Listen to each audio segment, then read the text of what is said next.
우리 오늘 예레미야가 핍박받는 내용들이 나옵니다. 그래서 오늘 이 핍박 속에서 예레미야가 하나님께 단식하면서 기도하는 내용들 오늘 조금 한번 살펴보도록 하겠습니다.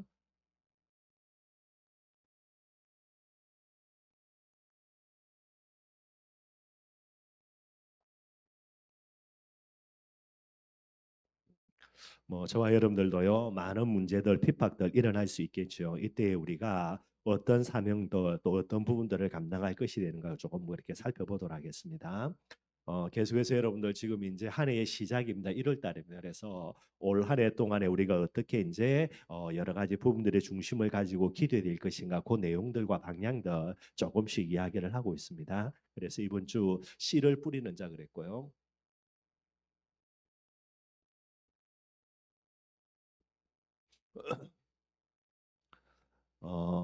어, 씨를 뿌린다라고 이야기하는 부분들을 가지고 여러분들 이번 주 이제 창세기 3장 문제 복음을 조금 이 관점 가지고 조금 한번 살펴봤죠. 창세기 3장은 여러분들 다른 거 아닙니다. 뭐를 뿌리는 겁니까? 불신의 씨앗 뿌리는 게. 불신의 씨앗을 뿌리니까 결국 여기에서 이제 뭐가 열매 맺느냐 여러분들 죄라는 부분들이 열매를 맺게 됩니다. 그래서 불신이 쌓여가 거기서 나오는 게 결국은 욕심이 되게 돼 있고요. 이 욕심이라는 부분들이 죄를 짓게 되는 겁니다. 죄를 지으니까 어떻게 되죠? 하나님을 떠나게 되는 거고요. 하나님을 떠나니까 결국은 사단의 종이 되는 그런 부분들이 되게 되는 거예요. 그래서 가장 중요한 거 저주와 재앙의 씨앗입니다. 그 제일 근본 씨앗이 불신이니까요. 이 불신의 씨앗을 뿌리니까 뭐가 맺히냐? 결국은 저주의 열매가 맺혀요. 가장 중요한 거 뿌린 대로 거둔다라는 겁니다. 그래서 여러분도 오늘 내 삶에 그죠? 어려운 문제도 올 수 있고요. 내 뜻대로 안 되는 여러 가지 일들 일어날 수 있습니다. 그런데 정말로 중요한 거요. 이 여러 가지 일들을 가지고 우리가 씨앗 자체를 불신의 씨앗을 뿌려버린다. 뭐가 되는 겁니까? 이 일로 끝나는 게 아니고요. 이게 나중에는 더욱더 어마어마한 저주와 재앙의 열매가 반드시 맺혀지게 되는 거예요. 이게 이제 창세기 3장 문제의 제일 핵심되는 내용이 되게 돼 있고요. 이 창세기 3장의 결과로 저주의 재앙의 열매를 맺을 수밖에 없는 인간들에게 하나님이 우리에게 주신 게 뭡니까? 그게 여러분들 복음이에요.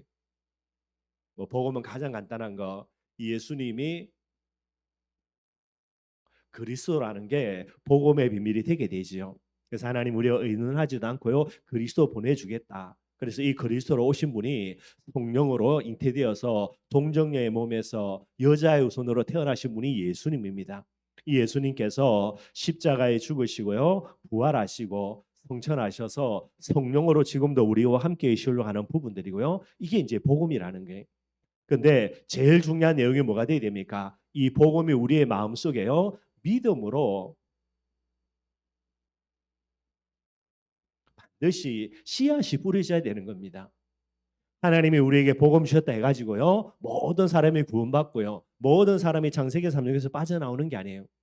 이 복음을 우리의 마음속에 믿음의 씨앗으로 뿌린 그 사람만이 하나님의 축복과 응답 속으로 들어가서 뭐가 됩니까? 결국은 저주가 아니라 축복의 열매가 맺혀지는 겁니다. 그 축복의 열매가 뭐가 되냐? 그게 우리가 잘 알고 있는 거죠. 신자라는 부분들을 두고 7가지의 축복이라 이야기하는 게. 그래서 신분과 권세가 믿음의 씨앗 뿌렸기 때문에 믿음의 열매로 우리의 신분, 우리의 권세가 회복이 되게 되는 게. 창세기 3장 여러분 아무리 마귀가 우리에게 불신앙을 넣어준다 하더라도요. 이걸 여러분도 할렐루야 아멘 해가지고 불신의 씨앗만 안 뿌리면 되는데 이걸 우리가 불신의 씨앗을 뿌려버린 거예요. 그러니 어쩔 수 없는 겁니다. 저주와 장의 열매 반드시 오게 되는 거예요.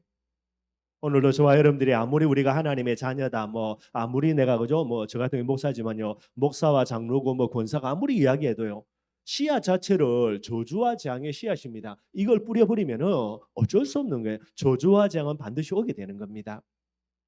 반대로요 진짜 내가 하나님의 축복과 응답을 받고 싶다며 내용은 뭐가 돼야 됩니까? 복음이겠지요. 이 복음은 뭐야 됩니까? 씨앗을 뿌려야 되는 거예요. 그 복음의 씨앗 뿌리는 게 결국은 믿음의 씨앗이고요.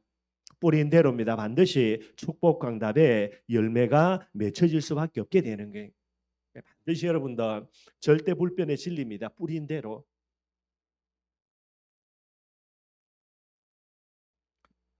뭐 이번에 다들 이제 고향 뭐 갔다 오신 거나 아니면 그죠? 뭐 못 가더라도 여러분들 뭐 고향에 있는 계신 분들 아마 통화는 하고 다 하게 되겠죠, 여러분들.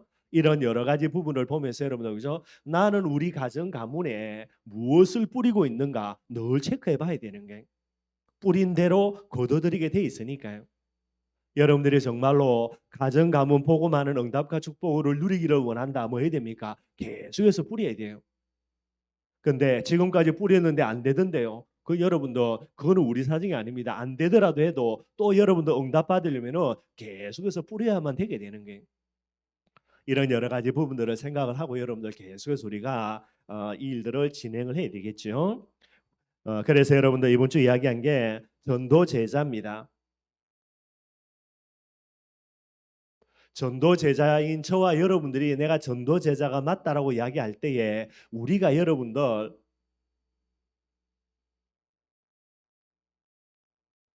뿌려야 할 것들 반드시 있죠, 여러분들. 저와 여러분들이 손들고 내가 전도제자 되고 싶다라고 우리가 하나님께 여러분 손들고요. 그래서 우리가 전도제자 된 게 아니고요. 하나님의 창세전 영세전 계획 속에 저와 여러분들을 하나님이 전도제자로 지명하여 부르신 게 그러면은 하나님이 우리를 전도제자로 지명하여 불렀다 할 때에 제일 중요한 하나님의 목적이 뭐겠냐? 복음의 열매를 저와 여러분들 통해서 거두기를 원하는 거예요. 복음의 열매 거두려면 뭐 해야 됩니까, 여러분들? 복음의 씨앗을 뿌려야 되는 거죠. 복음의 씨앗을 안 뿌리면서 오히려 뿌리지 말아야 될 거 저주와 재앙의 씨앗을 뿌린다. 그래놓고 나는 전도제자다. 또요 왜 내게 하나님이 축복 강답을 안 주냐 고함 지른다. 그건 여러분들 죄 중에 그만큼 큰 죄가 없는 거예요. 예, 가장 하지 말아야 될 것을 하고 있으면서 전도제자이기 때문에 내가 복 받아야 된다. 천만에요, 여러분들. 전도제자는 복음 갖고 있다고가 아닙니다, 여러분들. 이 복음을 가지고요 믿음의 씨앗을 걸음걸음마다 계속 뿌려야만 되게 되는 거예요. 그래서 반드시 저와 여러분들은요 불신의 씨앗이 아니죠. 어떤 씨앗입니까? 믿음의 씨앗 뿌려야 돼요.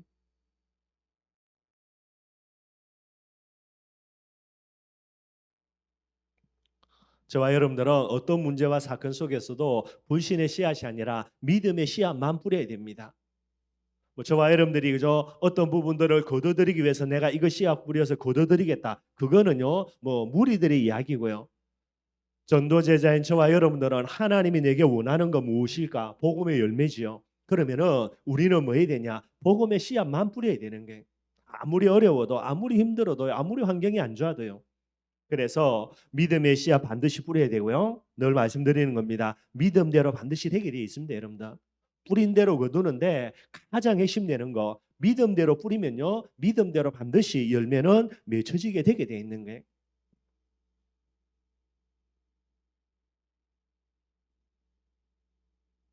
많은 사람들이 내 생각이라는 거 이거 늘 뿌리고 있는데 저와 여러분들은 내 생각 뿌린 사람들이 아니죠. 뭐 해야 됩니까? 하나님의 뜻과 계획이라는 부분들을 가지고요. 뭐 해야 됩니까, 여러분들? 계속해서 말씀의 씨앗 뿌려야 돼요.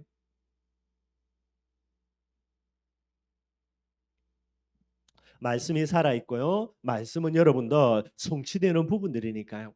그래서 어디에 있든지 간에 이 현장을 역전시키기 위해서는 반드시 여러분들 말씀의 씨앗을 계속해서 뿌려 나가야 됩니다. 가정 가문을 두고도요. 이 말씀의 씨앗 계속해서 뿌려야 되는 게 또 여러분들이 주일마다 듣는 말씀 가지고요. 저와 여러분들의 삶의 연장에 말씀의 씨앗을 계속해서 뿌려 나가야 되고요. 하나님의 역사는 가장 중요한 거 말씀 성취가 됩니다. 그래서 이 씨앗들을 계속해서 뿌려 나가야 되고요.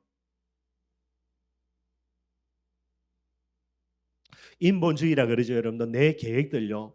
이런 부분들을 가지고 계속해서 씨앗 뿌리는데 그거는 여러분들 불신자들 이야기고요. 저와 여러분들은 인본주의가 아닙니다. 뭐 해야 됩니까? 계속해서 기도의 씨앗 뿌려 나가야 돼요. 우리가 하나님께 진짜 기도하는 이 내용들은 하나님이 그죠 금대접에 천사들의 손을 담아 가지고 하나님 앞으로 다 가게 돼 있습니다. 특별히 기도할 때에 내 생각 내 계획이 아니라 하나님의 뜻과 계획도 이거 반드시 기도해야 되는 거예요.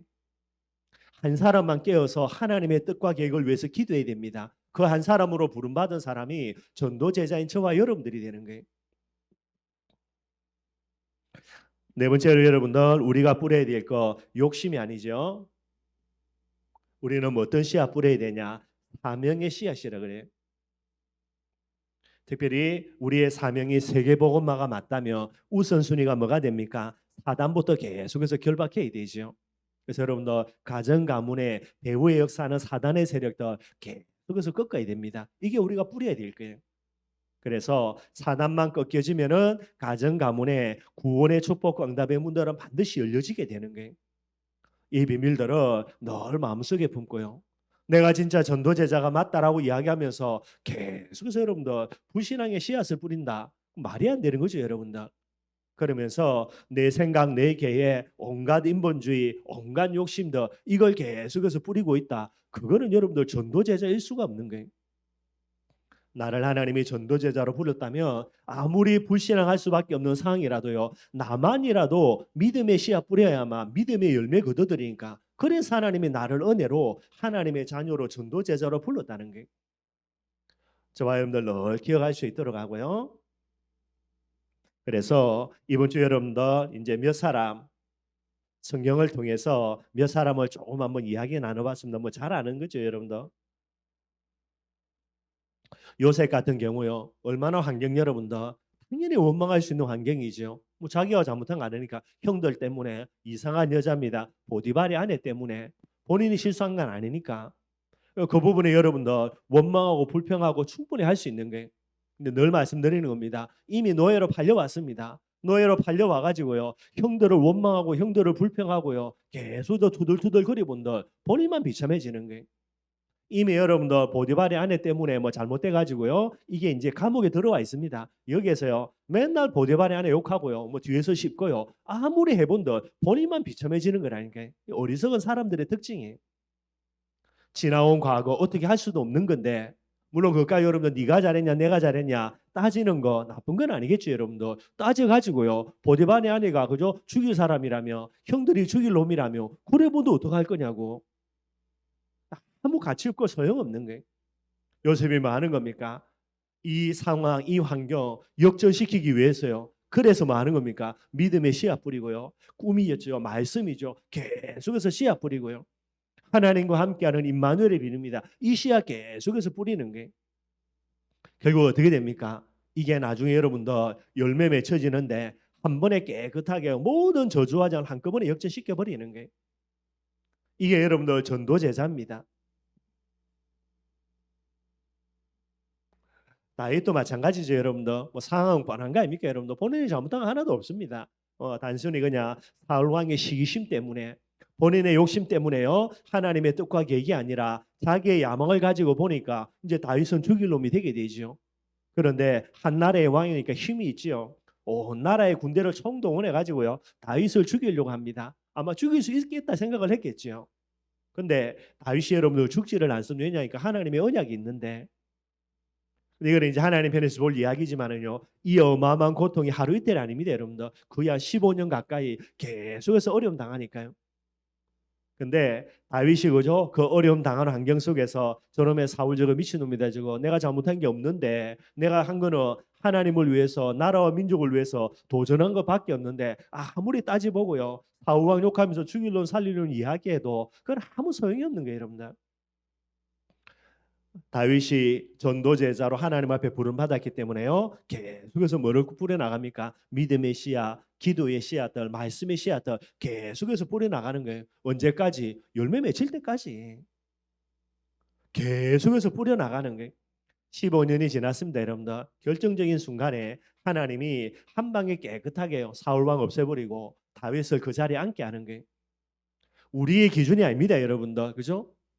농사를 지을 때 농부들이요. 봄에 씨앗 뿌리죠, 여러분들. 어디를 기준으로 두고 있습니까? 분명히 시간이 흘러가야 돼요. 그래서 그 시간은 여러분들 가을에 추수할 때가 돼야 되는 거죠. 여름에 여러분들 열매 거둘 생각도 안 하고요.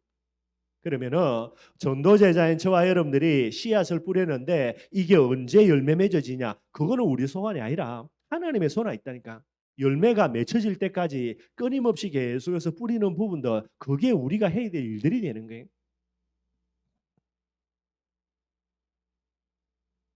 바울도 두말할 필요가 없죠, 여러분들. 부름받고 난 이후부터요. 하나님 앞에 설 때까지 계속해서 이 사명의 씨앗 뿌려 나갑니다. 이방과 임금들을 위한 택하거든요.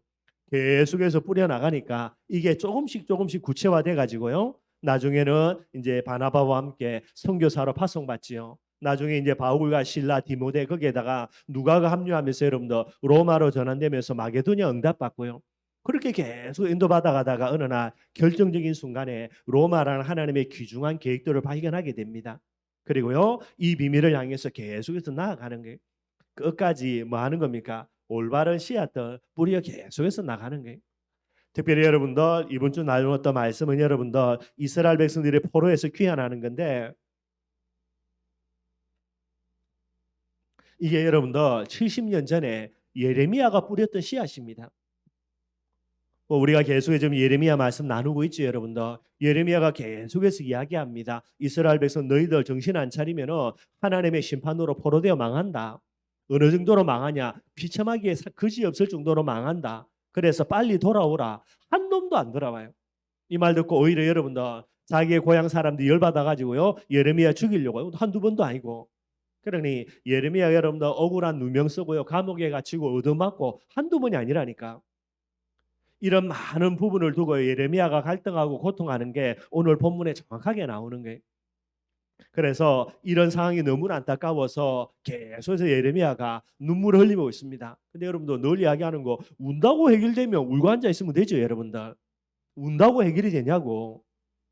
근데 울지 마라 말은 아니고, 여러분들 지금 뭐 눈물 나올 만큼 안타까운 상황이니까 울면은 우는데, 우면서 뭐 해야 됩니까? 진짜 내가 할 거, 뿌려야 될 거 뿌리라는 게.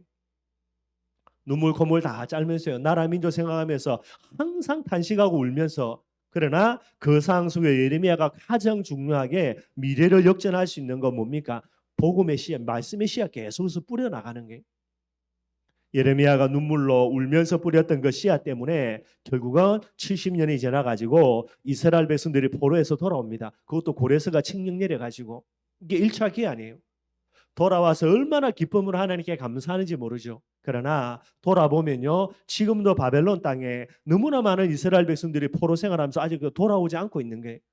그래서 이야기합니다. 70년 전에 눈물로 씨앗 뿌렸던, 울면서 씨앗 뿌렸던 예레미야의 그 씨앗의 열매로 우리가 돌아온다. 그렇다면 지금도 바벨론에 남아있는 많은 사람들을 두고 우리가 울면서 이 올바른 축복과 응답의 씨앗을 뿌리자라는 게, 이게 이제 시편 126편의 내용에 말씀이 되게 되는 거예요. 전도제자가 어떤 사람인가? 그래서 하나님이 주신 응답 가지고요, 할렐루야 하는 거, 그게 진짜 전도제자입니다, 여러분들. 그리고 나가서 막 그저 복음 전한다고요, 막 돌아다니는 거, 물론 그것도 전도제자는 맞겠죠. 진짜 전도제자는 여러분들 전혀 믿음 없는 불신앙의 환경 속에서도요, 믿음의 씨앗 뿌리는 사람이에요. 전부 다 내 생각, 내 계획, 내 야망, 여기에 사로잡혀 있는 이 모든 사람이 흘러가는 이 부분에 여러분들 사명의 씨앗, 하나님의 말씀의 씨앗을 뿌리는 사람, 이게 전도제자라니까요. 그 한 사람 때문에 미래가 여러분들 역전되어지고 달라지는 부분들이 되게 되는 거예요. 오늘 내가 해야 될 일이 무엇인가 꼭 기억해야 됩니다, 여러분들. 반대로 여러분들, 그죠? 누군가 뿌려놓은 씨앗 때문에 오늘 내게, 우리에게 응답과 축복이 온다. 그것 가지고 여러분들, 그죠? 뭐 전도와 선교 헌신하는 거, 그거는 여러분 뭐 어려운 거 아니고, 여러분들. 그것조차도 못하면 말이 할 거 없고. 근데 내일을 바라보고 미래를 바라보고요, 우리는 계속해서 올바른 씨앗들을 뿌려 나가는 거, 이게 전도 제자인 저와 여러분들이 되게 되는 거예요. 이 비밀 꼭 기억하고요, 정말로 저와 여러분들이 기도하기를 바랍니다. 오늘 본문 말씀 여러분들 간단하게 한번 살펴보도록 하겠습니다. 지금까지 여러분들 예레미야의 설교죠, 8번이나 이제 계속 설교하게 됩니다. 이게 여러분들 오늘 이제 19장까지 쭉 내어져 온 내용들이 되는 게, 뭐 지금까지 이제 19장까지 8번의 설교의 제일 중요한 핵심은 한 가지입니다, 여러분들. 하나님의 심판요. 이걸 계속해서 경고하게 되는 거예요. 한마디입니다. 너희들이 이대로 가면 반드시 망한다라는 게. 그걸 한 번 설교하고 못 알아듣죠. 또 설교하고 또 설교하고 8번씩이나 계속해서 반복하게 하게 됩니다. 그러면서 이제 이 심판을 이야기하면서 핵심 내용은 뭡니까? 빨리 회개하라는 거예요. 하나님의 심판이 임박해졌으니까 너희들 정신 차리고 회개하라는 거 이걸 계속해서 촉구하게 됩니다. 그러니까 여러분들 이 사람들이 마음이 완전히 강팍해져 있으니까 이 말을 여러분들 하나님의 음성으로 듣지도 않지요. 그래서 계속해서 예레미야를 죽이려고 한 게 몇 번씩이나 되게 돼 있고요. 이제 이렇게 이제 흘러오게 됩니다. 이 속에서 여러분 오늘 본문 내용도 조금 한번 살펴보면요. 오늘 1절에서 6절까지 말씀이에요. 1절에서 6절에 뭐냐? 이 계속해서 예레미야의 심판과 회개를 촉구하는 내용들요. 이스라엘 민족이 진짜 듣기 싫은 소리겠죠. 한 번도 아니고 8번씩이나 계속 듣으니까 얼마나 악에 바쳤든지 오늘 1절에서 6절에는 여러분들 바스훌이라는 사람이 나오는데 이 사람이 예레미야를 핍박합니다. 그 내용들이 나와요. 그래서 1절에서 2절에 보니까 바스훌이라는 사람이 나오는데 이 사람이 누구냐? 1절에 보니까요. 임멜의 아들 되어 있습니다. 임멜은 여러분들 제사장이었습니다. 그래서 이 제사장 가문에 태어난 아들이죠. 그러니까 바스훌도 제사장이 되게 되는 거예요. 그런데 어느 정도냐? 이 제사장 바스훌은 여호와의 성전의 총감독이라는 겁니다. 이 사람이 여러분들 총감독이요. 총감독이라는 게 뭐냐면 제사장들 중에 여러분들 그죠? 한 사람만이 대제사장이 됩니다. 이 대제사장은 다른 사람이 될 수 있는 게 아니고요. 아론의 후손들 중에 한 사람만 대제사장으로 세워지는 게. 그게 이제 제사장들 속에서 이 대제사장이 이제 제일 여러분들 이제 높은 자리에 있는 겁니다. 그리고요, 그 다음에 제사장들이 많은 사람들이 있는데 그 중에서 한 사람을 뽑는 걸 총감독으로 뽑는 거예요. 그러니까 많은 제사장들 중에 대제사장 밑에 있고 이 대제사장 1년에 한 번씩 성전에 들어가서 그죠? 지성소까지 들어가 가지고 하나님께 예배를 드릴 수 있는 이 중요한 비밀을 맡고 있고요. 그 밑에 많은 제사장들 중에 제일 우두머리를 뽑는데 그게 누구냐? 이게 여러분들 바스훌 되는 게 대제사장 다음 가는 그런 이제 직책을 맡고 있는 사람이 되게 됩니다. 어마어마한 사람이죠, 여러분들. 이 바스훌이 어떻게 하냐? 이런 어마어마한 직분을 가지고요. 이 예레미야가 이제 계속해서 듣기 싫은 소리 하니까 여러분들 이 자기가 갖고 있는 이 직분을 가지고 예레미야를 끌고 와가지고요. 예레미야를 구타합니다. 뭐 총감독이니까 많은 그런 이제 힘이 있게 저래서 선지자 예레미야를 잡아와 가지고요. 두들겨 패고요. 그 다음에 불법으로 이제 감금시켜 버리는 게 성전에 어떤 방이 있는데 여기에다가 예레미야를 실컷 두들겨 패고요. 뭐 쉽게 이야기하면 목에다가 쇠사슬 채워 가지고 그 성전에 있는 감옥에다가 이제 가둬놓아 버리게 됩니다. 이게 이제 바스훌이 했던 일들이 되게 되는 거예요. 참 여러분들 예레미야가 하나님의 복음 전하고요. 메시지 전하고요. 돌아오는 거는 구타에다가 불법 감금이고요. 이제 이런 일들이 일어나게 되는 거예요.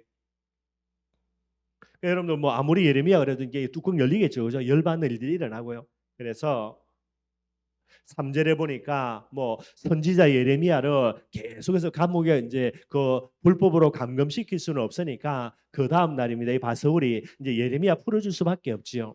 예레미야를 풀어주게 됩니다. 그때에 예레미야가 뭐라 이야기하냐? 네 이름이 바스훌인데요. 바스훌의 이름의 뜻이 뭐냐니까 즐거움이에요. 그래서 아마 이제 임멜의 아들이니까 임멜도 제사장이었죠. 그래서 아들의 이름을요 정말로 하나님 주시는 이 응답 속에서 마음껏 복음을 절구하는 아마 그런 내용들인 것 같고요. 이 이름을 지어줬습니다. 근데 본인의 어떤 이제 야망 때문에요 이 부분을 거슬리게 되니까 또 뭐 주위에 있는 많은 사람들이 아마 어찌 보면 이제 이걸 아마 부추길 수도 있겠죠. 그리고 자기가 이제 총감독의 어떤 지위에 있으니까 그러니까 이스라엘 백성들이 원치 않는 거, 많은 다수의 제사장들이 원치 아니하는 심판을 계속해서 이야기하니까 듣기 싫을 수도 있겠고요. 그래서 어찌 보면은 이제 책임자의 자리에 있으니까 이 부분들을 총대 맬 수도 있고요. 하여튼 이런 부분들 때문에 예레미야를 두들겨 패가지고 이제 불법으로 감금시켜 놓고요. 뭐 올해는 끌 수 없으니까 그 다음에 풀어주는 거예요. 이 악한 행위를 가지고 예레미야가 여러분들 네가 이제는 바스훌이 되지 않고 뭐가 된다 그랬냐면 여러분들 마골 미사빔이라 그럽니다. 뭐 좀 말이 어렵죠, 그죠? 이게 어떤 뜻이냐면 두려움이란 뜻이에요. 네가 지금까지는 즐거움이라는 이름으로 그렇게 지내왔지만은 이 악한 행위 이후로요. 하나님이 네 이름을 바꾸겠다라고 내게 이야기하시는 그게 뭐냐? 네가 두려움의 이름이 된다라는 거예요. 그래서 이름을 바꿔주게 되게 됩니다. 그래서 여러분도 이렇게 이제 이름을 바스울의 이름을요 이렇게 이제 저주와 재앙의 이름으로 바꾸고 이렇게 예언을 해놓고요. 그 다음에 4절에서 6절까지 예레미야가 이제 예언을 하게 되는 거예요. 뭐 예언은 똑같겠죠, 여러분들 그죠? 그래서 바스울의 이름을 이제 즐거움에서 두려움이라는 이 이름으로 바꿔줘 놓고요. 그 다음에 예레미야가 예언하는 거 뭐라고 예언합니까? 블레셋이 쳐들어와 가지고 여러분들 모든 이스라엘 백성들은 블레셋이 아니죠 바벨론에 쳐들어와서 모든 이스라엘 백성들 칼에 무너뜨릴 것이다. 다 칼에 엎드려지게 될 것이다. 요거 예언하고요. 그 다음에 뭐 내 가족들부터 해가지고 내 친구들까지 해서 전부 다 멸망당하고 살아남은 사람은 바벨론의 포로로 잡혀가고 왕들과 모든 부분들이 갖고 있는 모든 은금 보화들 다 바벨론에 빼앗겨 버리고 그리고 포로로 잡혀가는데 너도 잡혀가서 그 바벨론 땅에서 네가 죽고 그걸 이제 이야기를 하게 되는 거예요. 그러니 한 사람의 이름을 저주와 재앙의 이름으로 바꿔주면서 그 이름 가지고요, 네 가족들, 네 주위에 있는 모든 그다음에 이웃들, 그다음에 백성과 나라와 민족까지 전부 다 저주와 재앙으로요. 그러니까 이게 한마디로 뭐가 되냐, 여러분들 바스울의 이름을 바꿔주면서 뭐가 되지요? 저주와 재앙의 도구로 쓰임 받는 부분이 되는 거예요. 예, 원래부터 이제 이스라엘의 멸망을 계속 예레미야가 예언했는데 이 바스울의 악한 행동, 뭐 본인이 원했든지 아니면 총감독이기 때문에 어떤 그 당시 상황을 보면서 자기가 총대 맨 것일 수도 있고요. 어찌됐든 간에 이 악한 부분들 때문에 하나님의 심판이라는 부분들을 설명하는 이 일의 도구로 이 바스울이 이제 쓰임을 받게 되는 거예요. 왜 이렇죠, 여러분들? 결국은 여러분들 저주의 씨앗 뿌린 거예요. 뭐 본인이 원해서든지 아니면은 어떤 상황 때문에 어쩔 수 없는 건지는 모르지만은 저주의 씨앗을 뿌리게 됩니다.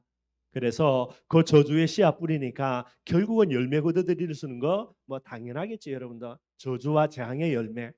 그래서 1차적인 다키스로 본인이 되고요. 그 본인의 이름 때문에 그 부분들로 자기의 주위에 있는 이웃과 모든 나라와 민족까지 이런 부분에 도구로 쓰임 받는 그런 이제 저주와 재앙의 통로가 되는 거. 오늘 이제 1절에서 6절에는 바스울에 대해서 이렇게 이제 예언을 하게 되는 거예요. 이제 요거로만 끝난 게 아니고요. 또 계속해서 진행이 됩니다. 그래서 7절에서 10절까지 보면요. 뭐 지금까지 한 두 번 정도 예레미야의 그런 이제 고향 사람들이 예레미야를 죽이려고 그게 이제 아스도 사람들이 있고요. 그다음에 제사장들 중에 일부가 예레미야를 죽이려고 했는데 또 하나님께 기도해서 뭐 그 문제들이 잘 해결이 되어집니다. 근데 이제는 여러분들 직접적으로 이 바스울이요 사람을 동원해 가지고 본인을요 두들겨 패고 구타하고요. 뭐 간단하게 여러분 뭐뺨 몇대 때리는 게 아니죠, 여러분들. 거의 뭐 죽을 때까지 이렇게 어마어마하게 구타한 거고요. 그 다음에 이걸로 불법으로 감금시켜 놔버린 거예요. 지금까지는 어떤 위기 상황이었는데 이 부분들을 다 하나님이 막아주셨는데 이제는 여러분 진짜 얻어맞고 불법적으로 감금당하고 본인에게 이제 심각한 일들이 일어난 거예요. 그래서 이걸 직접 경험을 하고 난 이후에 이제 예레미야의 고백입니다. 그게 이제 7절에서 10절이에요. 7절에서 8절을 읽어보면 뭐라 나오냐. 7절은요. 여호와여 주께서 나를 권유하심으로 내가 그 권유를 받아 싸우며 주께서 나보다 강하사 이기셨으므로 이게 무슨 말이냐면 나는 이 선지자의 삶은 감당하기 싫었다는 말이죠. 근데 하나님이 강권적으로 자기를 불렀다라는 거예요. 그래서 나는 하기 싫었는데 하나님이 나를 선지자로 불렀기 때문에 뭐 어쩔 수 없어가지고 내가 하나님한테 지가지고 뭐 그 말은 하나님의 부르심 앞에 순종해서 지금까지 내가 선지자의 사명을 감당한다 그 말이 되는 게 하나님의 소명이라는 부분들이죠. 그래서 하나님이 주신 그 소명 속에서 내가 하나님의 메시지입니다. 심판의 메시지를 계속 증거했던 거예요. 근데 그 결과로 뭐가 됩니까? 하나님 앞에 심판의 메시지를 감당했는데 그 결과로요. 내가 조롱거리가 되어서 사람마다 종일토록 나를 조롱하리이다. 8절에는요. 내가 말할 때마다 외치며 파멸을 외치고요. 심판을 외친 거지요. 그래서 내가 말할 때마다 외치며 판멸과 멸망을 선포함으로, 하나님 주신 메시지입니다. 뭐 거짓말할 수는 없고요, 그죠? 뭐 다른 메시지는 할 수 없으니까 주시는 대로 멸망이라는 부분들의 심판을 경고했던 거고요. 그 결과로 말미암아 내가 종일토록 치욕과 모욕거리가 되었다라는 게, 예레미야가 하는 말입니다. 7절과 8절에 여러분, 그죠? 내가 하고 싶어 한 게 아니고 하나님이 하라고 해서 어쩔 수 없이 한 거다. 소명이죠.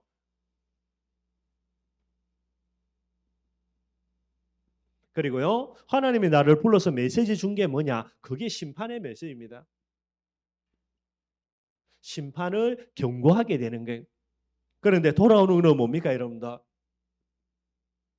이스라엘 민족들과 백성들의 조롱이 됩니다. 자기 고향 사람들부터요. 또 제사장들과 많은 사람들이 본인을 조롱하면서 많은 어려움을 준 거죠. 이게 실제는 안 터지다가 이제 드디어 이제 일어난 거예요. 얻어맞고 불법적으로 이제 감옥이라는, 감옥은 아니지만은요, 이렇게 이제 가택 뭐 이렇게 감금되는 이런 일들이 일어나게 되는 거예요. 그래서 예레미야가 7절과 8절에 이제 이런 부분들을 이야기를 하고 있습니다. 그러면서 여러분들 9절과 10절에 보니까요, 예레미야가 뭐라고 이야기하냐. 9절에요. 내가 다시는 여호와를 선포하지 아니하며 그의 이름으로 말하지를 아니하리라 하며 나의 마음이 불붙는 것 같아서 골수에 차무치니 답답하여 견딜 수 없나이다. 메시지를 해본다 이거죠. 계속 본인은 비판만 당하는 게, 어려움만 당하고요. 지금까지 하나님이 다 지켜줘 가지고 위기를 다 모면했는데 이게 어떻게 된 건지요? 바스울이라는, 그죠, 총감독에 의해 가지고 얻어맞고 또 불법적으로 감금당하는 일이 일어나는 게, 그게 어떻게 됩니까? 계속해서 마음에 많은 이런 여러 가지 갈등들이 계속해서 일어나게 되는 게, 그래서 하나님이 나를 부르신 소명과 하나님이 말씀 선포하는 사명과 그리고 지금 일어나는 여러 가지 그런 현실을 두고요, 계속해서 예레미야가 갈등하는 그런 내용들이 되게 되는 거예요. 10절에는 이야기합니다. 나는 무리의 비방과 사방의 두려움을 들었나이다. 그들이 이르기를 고소하라, 우리도 고소하라오며 내 친한 벗도 다 내가 실족하기를 기다리며 그가 혹시 유혹을 받게 되면 우리가 그를 이기어 우리 원수를 갚지 않아이다. 그죠? 예레미야가 계속해서 유혹당하게 되는 것을 기다리고요, 딱 지켜보다가 좀 실수하거나 하면요, 그를 계속 이렇게 더 어렵게 만들려고 하는, 주위의 모든 사람들이 그렇게만 하게 되는 거예요. 예레미야가 여러분들, 그죠, 내적 갈등들 이걸 이제 이야기하게 됩니다. 뭐 돌아가는 상황은 뻔한 거니까 계속 본인을요 어렵게 만들고 핍박하고 고난을 주고, 근데 하나님은 여러분들 다른 메시지 주는 게 아니라 더욱더 자기를 핍박할 수밖에 없는요 심판을 계속해서 이야기하면서 이 회개를 촉구하게 되는 거예요. 하고 싶어 한 게 아닌데, 하기 싫다 했는데 하나님이 억지로 해가 이 일을 하게 하고요. 그랬으면은 좀 좋은 뭐 응답 받거나 축복 받으면 좋은데 계속해서 핍박, 위기 이런 여러 가지 일들이 일어나니까 이게 내적인 갈등들이 어마어마한 부분이 되죠. 이걸 이제 예레미야가 이야기를 하게 되는 거예요. 이게 여러분들이 이제 7절에서 10절까지 이야기가 됩니다. 여러분들 사명과 그리고 현실에 일어나는 여러 가지 그런 괴리감들이요, 이게 이제 보통 문제가 되게 아닌 거죠. 뭐 당연히 사람인 이상이니까요. 그래서 이런 많은 갈등들을 가지고 괴로워하고 있는 그런 모습들이 오늘 예레미야의 모습이 되게 되는 거예요. 그리고 여러분들 이제 11절부터 13절까지 내용이 남아 있는데, 근데 여러분들 요 이전에 요 어마어마한 본인의 내적 갈등 속에서 예레미야가 고백하는 게, 이게 어디 내용이 나냐면 14절부터 18절까지예요. 이 내적인 갈등을 겪게 될 때에 예레미야가 이제 탄식하면서 하는 말이 14절부터 18절까지고요. 요게 다 끝나고 난 이후에 예레미야가 한마디로 정신 차리고 하나님께 고백하는 게 이제 11절부터 13절입니다. 반대되는 내용이고요. 이게 이제 14절부터 18절은 뭐 거의 뭐 삽입구처럼 이렇게 이제 돼 있는 그런 내용이라 그렇게 이제 신학자들이 이야기를 해요. 14절부터 18절까지 어떤 내용이냐, 여러분들 요 내용 읽어보면요 요업의 고백하고 똑같습니다. 여러분들 뭐 제가 간단하게 읽어보겠습니다. 14절 이런 여러 가지 내적인 갈등을 겪으면서 예레미야의 고백입니다. 14절부터 보면요, 내 생일이 저주를 받았다며 나의 어머니가 나를 낳던 날이 복이 없었다며, 한마디로 그죠, 내가 태어나지 않았다면 좋겠다 그 말이고요. 15절입니다. 나의 아버지에게 소식을 전하여 이르기를 당신이 덕남하였다 하여 아버지를 즐겁게 하던 자가 저주를 받았다며 그 사람은 여호와께서 무너뜨리시고 후회하지 아니하신 성읍같이 되었다면 그가 아침에는 부르짖는 소리 낮에는 떠드는 소리를 듣게 하였다면 좋을 뻔하였거니 이는 그가 나를 태에서 죽이지 아니하였으며 나의 어머니를 내 무덤이 되지 않게 하여 하셨으며 그의 배가 부른 채로 항상 잊지 않게 하신 까닭이로다. 어찌하여 내가 태에서 나와서 고생과 슬픔을 보며 나의 나를 부끄러움으로 보내었는고 아니라. 한마디로 무슨 말입니까, 여러분들? 자기가 태어나지 않았으면 좋겠다라고요. 자기 자신의 삶을 단식하고 후회하는 그런 내용들이 되는 거예요. 한마디로 여러분들 하나님께 그죠 뭐 대놓고 원망 불평을 못 하겠고요. 뭐 하나님이 부르셔서 또 하나님에 대한 부분들이 있으니까 그런데 이제 돌려가지고 한마디로 하나님 원망하는 겁니다. 나를 왜 태어나게 했냐부터 해서 이제 이런 내용이 되는 거예요. 왜 지금 내가 사명 감당하는데 나를 어렵게 만드냐 여기에 대해서 이제 대놓고 따지지는 못하고 돌려가지고요 나를 왜 태어나게 했냐 내가 죽었으면 좋았겠다 뭐 이런 내용들로 탄식하고 이렇게 여러 가지 이제 후회하는 그런 내용들이 되게 됩니다.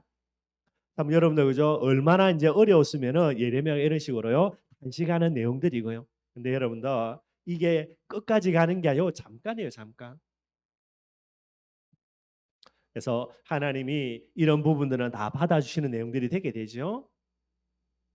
그러면서 이제 본격적으로 11절부터 13절까지 이제 이런 여러 가지 잠깐의 과정을 거치고 난 이후에 예레미야가 여러분 이 모든 것들을 가지고 하나님께 다시 이제 회복하고 나아가는 게 이제 11절부터 13절입니다. 11절을 보면요. 이제 이런 상황 속에서 예레미야에게 하나님이 은혜를 주셔 가지고 예레미야가 다시 회복한 내용들이죠. 11절입니다. 그러하오나 여호와는 두려운 용사 같으시며 나와 함께 하심으로 나를 박해하는 자들이 넘어지고 이기지 못할 것이오니 오며 그들은 지혜롭게 행하지 못하므로 큰 치욕을 당하오리니 그 치욕은 길이 있지 못할 것이니이다. 뭐 잠깐 여러분들 그죠? 낙심돼 가지고 후회하고 탄식하는 모습이 있지만은요. 다시 이제 정신을 딱 차리고요. 사명 딱 회복하고 11절에 믿음 딱 고백합니다, 여러분들. 그래서 하나님이 나와 함께 하시고 하나님의 용사이기 때문에 나의 대적들 하나님이 물리치시고요. 나를 승리하게 하실 것이다. 뭐 이런 내용들을 가지고 예레미야가 믿음을 딱 고백하고 있고요. 12절입니다. 예레미야가 뭐라고 기도하냐? 의인을 시험하사 그 폐부와 심장을 보시는 만군의 여호와여 나의 사정을 주께 하려 사온저 주께서 그들에게 보복하심을 나에게 보게 하옵소서. 하나님께 내 모든 사정을 기도하는 게 믿음으로 하나님께 기도하고요. 그 다음입니다. 하나님이 그들에게 보복하심을 내게 보여달라라는 게 이게 여러분들 그죠? 나에게 악하게 행동하는 사람들 하나님이 본때를 보여달라 그런 말일 수 있지만은요 다른 것입니다. 하나님의 공이지요. 나는 하나님의 일을 하는 사람이고 나를 핍박하고 나에게 어려움을 준다. 하나님의 일을 가로막는 부분이 되는 게 그래서 하나님의 공의입니다. 이 하나님의 공의를 이야기할 수 있는 것은 나에 대한 자신감이겠죠. 확신이고요. 나는 하나님의 선지자이고 나는 하나님의 일을 한다라는 거예요. 그래서 이 확신을 딱 가지고 하나님의 공의를 가지고요. 하나님께 기도하는 이런 내용들이 나와지게 됩니다. 그리고 13절에는요. 어떤 내용이냐면요. 13절이죠. 여호와께 노래하라. 너희는 여호와를 찬양하라. 가난한 자의 생명을 행악자의 손에서 구원하셨습니다. 뭐 하는 겁니까? 결론으로 마무리를 뭐 하는 거죠? 하나님을 찬양하게 되는 거예요. 그래서 원체 어려운 일들입니다. 실제로요. 뭐 지금까지는 어려움이 본인에게 직접 피해를 입지 않았지만은요. 오도맞고 또 불법적으로 감금도 당하고 이런 일이 일어나니까 예레미야가 이제 잠깐 흔들릴 수가 있습니다. 그래서 이제 이런 부분 가지고 많은 갈등이 일어나고 이 갈등이 얼마나 심했든지 여러분들 하나님 앞에 단식하면서 자기가 왜 태어났냐라고 이야기할 정도로 이런 일들이 일어나게 되는 거예요. 근데 이걸 끝까지 하는 게 아니고요. 얼마 있지 않아 가지고 하나님 앞에 회복되어져서 예레미야의 원래의 모습입니다. 믿음 고백하고요. 하나님의 공의 가지고 기도하고 그 정도가 아닙니다. 하나님을 찬양하는 이 일로 마무리를 하게 되는 거예요. 저와 여러분도 잠깐은 흔들릴 수 있습니다. 그러나 우리의 끝은 뭐가 돼야 됩니까? 믿음으로 하나님께 기도하면서 하나님을 찬양하는 부분들이 저와 여러분들의 마지막이 돼야 되는 거예요. 그게 전도 제자의 모습이 되게 되는 거예요. 이게 오늘 예레미야의 그런 귀중한 모습이 되게 되는 거죠.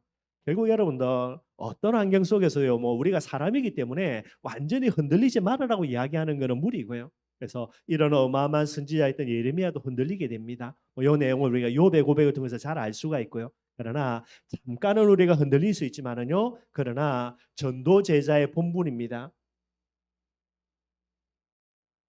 가장 중요한 본분인 여러분들 믿음의 씨앗 뿌리는 거고요. 감사의 씨앗 뿌리는 거고요. 이 본분 앞에 예레미야가 쓰는 부분들을 보게 되는 거예요. 저와 여러분들 꼭 좀 기억하시고요. 그래서 우리의 가장 중요한 본분이 무엇이며, 그죠? 선지자인 예레미야의 본질이 무엇인가라는 부분들을 다시 한번 잘 돌아볼 수 있도록 하고요. 결국 이 비밀 때문입니다. 나중에 많은 시간이 지나겠지만은요, 뿌린 대로 열매를 거둬들이게 되게 되는 거예요. 그래서 예레미야가 뿌린 대로요. 나중에 이스라엘 백성들이 포로에서 돌아오는 그런 중요한 응답들을 후대들이 받아 누리게 되는 거예요. 뭐 결론입니다, 여러분들. 계속해서 이야기하는 거죠. 뿌린 대로 거둬들이게 됩니다. 그래서 여러분 하나님을 떠나서요 복음을 다 떠나서라도 내가 진짜 축복받고 싶다면 뭐 해야 됩니까? 축복의 씨앗을 뿌려야 되는 거예요. 근데 정확하게 이야기하면 여러분들 축복의 씨앗이 뭐밖에 없습니까? 복음이 아니고는요 축복의 씨앗이 있습니까 없습니까? 없다니까요. 왜냐? 뿌린 대로 미래는 거둬들이게 되는데 미래라는 부분들을 움직이는 그런 오늘에 해야 될 가장 중요한 내용들 뭐밖에 없습니까? 복음 외에는 없는 거예요. 오늘 내게 일어나는 일들, 오늘 내게 일어나는 사건들 전부 다 창세기 3장이지요. 창세기 3장 불신과 불만과 여러분들 불안이라는 부분들인데 이걸 뛰어넘고요. 이걸 역전시켜서 축복과 응답으로 만들어줄 수 있는 거 사람들은 불가능하다니까. 그래서 하나님이 우리에게 축복의 씨앗으로 하나님이 친히 우리에게 주신 게 뭐밖에 없습니까? 그게 복음밖에 없는 거예요. 복음을 모른다. 아무리 여러분들 축복의 씨앗을 뿌리기도 없는데 어떻게 뿌려? 그래서 여러분들 가장 중요한 내용도 우리가 이제 한자 그죠 세옹지마라 그러죠 그죠? 오늘 여러분들 그죠 어마어마한 응답이 일어났다니까요. 그런데 이게 어떻게 됩니까? 좋은 일인지 몰라요. 그리고 오늘 어마어마하게 안 좋은 일이 일어났는데 이것도 안 좋은지를 몰라. 한마디로 그러니까 모른다는 거 모른다. 그게 불신자들이 할 수밖에 없는 거예요. 저와 여러분들도 복음 모르면 어떻게 되겠습니까? 알 수 없죠, 여러분들. 오늘 복이 이게 나중에 저주로 될지 누가 알아요? 오늘 저주가 내일 그저 축복으로 바뀔지 누가 압니까? 모른다라는 거예요. 세웅지 마라. 하나님이 우리에게 복음의 비밀을 주신 거 어떤 저주와 재앙도 역전할 수 있는 진짜 축복과 응답의 씨앗이 복음의 비밀이 되게 되는 거예요.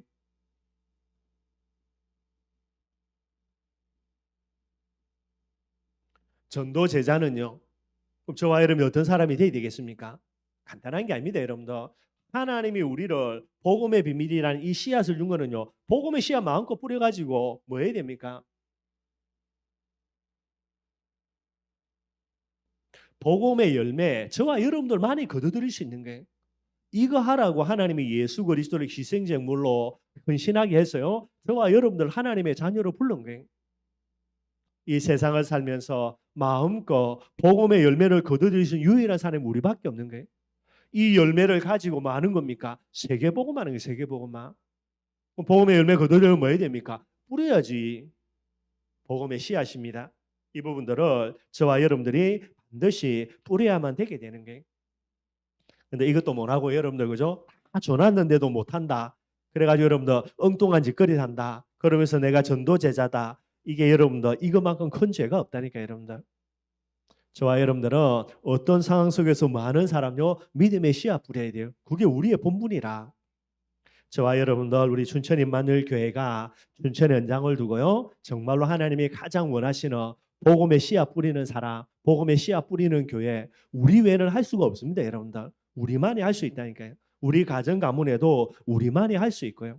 그래서 이 비밀 잘 감당하는 저와 여러분들이 되기를 주님의 이름으로 축원드리겠습니다. 우리 말씀 생각하면서 찬송가 321장